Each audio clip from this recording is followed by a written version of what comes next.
Okay, there are a couple ways to install WordPress. The first way is the old-fashioned way, and that's the manual way, and we'll show you that in a different video. But in this video, we're going to show you how to do it through basically a push-button system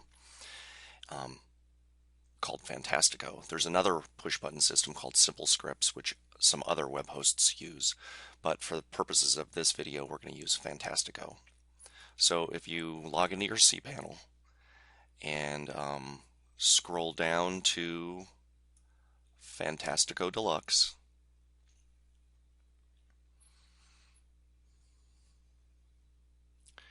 and then click on WordPress, and then click on New Installation, and then choose your domain,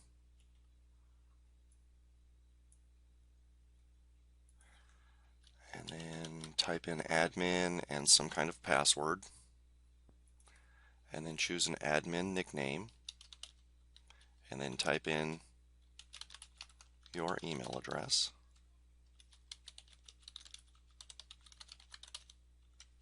and then type in your site name,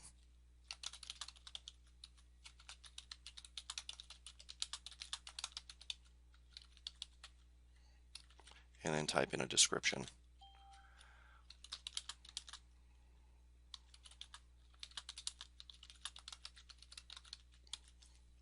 Then click the button Install WordPress.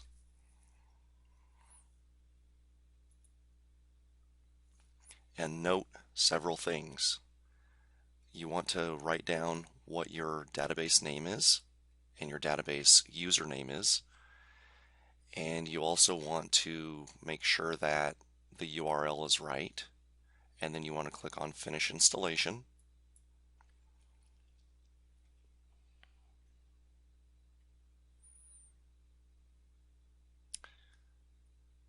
And then what you want to do is you want to show, you want to record your password. Your username is admin. And then you want to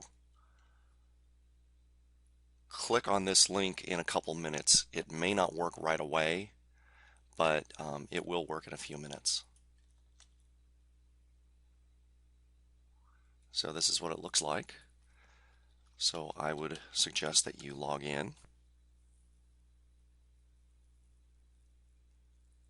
There we go. This is what the website looks like by default. And that's it.